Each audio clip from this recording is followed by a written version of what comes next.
Human papilloma virus vaccination बहुत important सा word बन गया है ये vaccine. After this covid era हम सबको वैक्सीन की इम्पोर्टेंस तो पता लग गई है, पर जहाँ हमने एक वायरस की इतनी इम्पोर्टेंस उस वैक्सीनेशन से समझी है, हमें इस वायरस की भी इम्पोर्टेंस समझनी है। बिकॉज HPV वैक्सीनेशन ये बहुत इम्पॉर्टेंट है क्योंकि ये कैंसर को प्रिवेंट करती है। कौन से कैंसर को प्रिवेंट करती है, ये सब नॉलेज देने के लिए मैं डॉक्टर नितिका सोपती आपके साथ बहुत छोटे छोटे इम्पॉर्टेंट फैक्ट्स शेयर करना चाहती हूँ। आपको बताना चाहती हूँ कि जितना डिलिजेंटली आपने कोविड-19 की वैक्सीन लगवाई है उस वायरस से अपनी प्रोटेक्शन करने के लिए, क्योंकि उसने हैवॉक क्रिएट किया वर्ल्ड वाइड, ये वैक्सीन भी उस सर्वाइकल कैंसर के अगेंस्ट प्रिवेंट करेगी आपको, जो काफ़ी हैवॉक क्रिएट कर रहा है इस वर्ल्ड में। आपको पता है यूट्रस के माउथ को सर्विक्स कहते हैं और उस कैंसर की प्रिवेंशन के लिए ये वैक्सीन है। Every year more than 12 to 15 lakhs women are actually diagnosed with cervical cancer and India का सबसे कॉमन कैंसर है ये, second commonest cancer after breast cancer women में। और सिर्फ एक छोटी सी वैक्सीन अगर हम लगवा देते हैं तो इतनी बड़ी डिजीज़, तो इतना मेजर डिजीज़ कैंसर प्रिवेंट हो सकता है। क्यों अभी तक फिर कितने लोग हैं जो ये नहीं लगा रहे? क्योंकि हमें इन्फॉर्मेशन है सिर्फ कि ये एक वैक्सीन आई हुई है, बट हमें नॉलेज नहीं है कि इसको लेने से क्या क्या फ़ायदे हो सकते हैं, कैसे ये वैक्सीन काम करती है। HPV infection is human papilloma virus infection, जो हमारे कई स्ट्रेन्स में पाई जाती है, बट उनमें से कुछ ऐसे स्ट्रेन्स हैं जो बहुत ज़्यादा पॉजिटिव हैं ऑफ दिस कैंसर। एंड ये वैक्सीन गार्डासिल के नाम से आती है और अब तो न्यू वैक्सीन भी आ रही है गार्डासिल 9, जो थोड़ी एक्सपेंसिव है अभी, बट आई एम श्योर कि हम बहुत जल्दी ओवरकम कर लेंगे और उसकी कॉस्ट को भी बेटर करेंगे, क्योंकि ये दोनों वैक्सीन्स इस नाम से अवेलेबल हैं। थोड़ी एक्सपेंसिव हैं, बट वो हमारे उन वायरस की इन्फेक्शंस को कर्ब करती है ताकि हमें यूट्रस के माउथ सर्विक्स का कैंसर ना हो।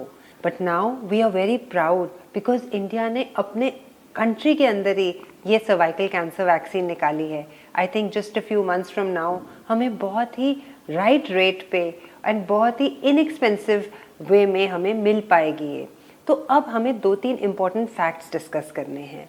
पहला इम्पॉर्टेंट क्वेश्चन, ये HPV इन्फेक्शन कितनी कॉमन है जो ये सर्वाइकल कैंसर कॉज करती है? आपको पता है 100 में से 70 या 80 में से हो सकता है ये। अब दूसरी चीज़, मेल्स और फीमेल्स दोनों होते हैं इन्फेक्ट या एक? ये दोनों को इन्फेक्ट करती है, बट मेल्स में हम गार्डासिल 9 ही दे रहे हैं प्रेफरेबली, और मेल्स में भी इसका रोल है क्योंकि वो जेनिटल वॉट्स और कुछ और वायरल इन्फेक्शंस भी प्रिवेंट करते हैं मेल्स में। तीसरा इम्पॉर्टेंट फैक्ट ये भी है कि किस एज पे ये लगनी चाहिए। This is the most important question actually, because इसके ऊपर बहुत सारे इंटरनेशनल बॉडीज़ ने बहुत स्टडीज़ करी हैं।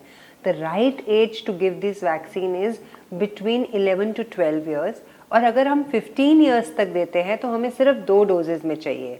And the second recommendation is 15 years to 26 years, वो 3 डोजेज़ में लगती है। 2 डोजेज़ 0 and 6 मंथ्स पे लगती हैं और 3 डोजेज़ 0, 2 and 6 मंथ्स पे लगती है। अब आप कहेंगे I am 30 years old, I am 35 years old, मुझे नहीं लगवानी चाहिए क्योंकि वो रिकमेंडेड नहीं है। ये बहुत ही कॉन्ट्रोवर्शियल क्वेश्चन है, बट इसका बहुत ही सिंपल आंसर है। 26 ईयर्स के बाद जनरली देखा गया है कि ये वायरस इन्फेक्ट कर ही चुका होता है, इसीलिए उसकी एफिकेसी बहुत ज़्यादा नहीं है, बट डेफिनेटली कोई नुकसान नहीं है इसका। इनफैक्ट जो अभी नया निकला है वैक्सीन गार्डासिल 9 के नाम से, एक्सपेंसिव है, बट वो बहुत सारे स्ट्रेन्स को कवर कर रहा है। जैसे जो पुराने वाला है वो सिर्फ 6, 11, 16, 18 स्ट्रेन को कवर करता है। एंड आपको पता ही है कि वायरस में तो बहुत सारे स्ट्रेन्स होते हैं। इसी तरह HPV के मोर देन 100 स्ट्रेन्स हैं। तो ये गार्डासिल 9 जो है ये कुछ और strains 31, 33, 45, of course you don't want to know all that, but वो भी कवर करता है, इसीलिए उसको हम 45 ईयर्स तक भी दे सकते हैं। तो इसलिए ये इम्पॉर्टेंट चीज़ आपको पता होनी चाहिए, तभी you will be able to spend money, because बहुत ज़्यादा इनएक्सपेंसिव नहीं है ये, बट बहुत ही इम्पॉर्टेंट है। अनदर इम्पॉर्टेंट क्वेश्चन जो आपका आता है, अगर मुझे एक बार ये एचपीवी इन्फेक्शन हो गई तो मुझे क्या ज़िंदगी भर रहेगी? माय डियर, ये वैक्सीन आपकी वो इन्फेक्शन को हटाएगी नहीं, बट और स्ट्रेन से आप इन्फेक्ट ना हो इसके लिए प्रोटेक्शन देगी। मोर ओवर, ये एक सेल्फ लिमिटिंग इलनेस है। जैसे अभी कोविड में आप सबने देखा कि वो हुआ और वो अपने आप निकल गया, इसी तरह ये एचपीवी भी होगा और अपने आप क्लियर हो जाएगा, बट कभी कभी लाइफ लॉन्ग भी रहता है। दूसरी इंपॉर्टेंट चीज़ आप पूछेंगे कि इसके सिम्टम्स क्या हैं, मुझे कैसे पता लगेगा कि मुझे एचपीवी इन्फेक्शन है?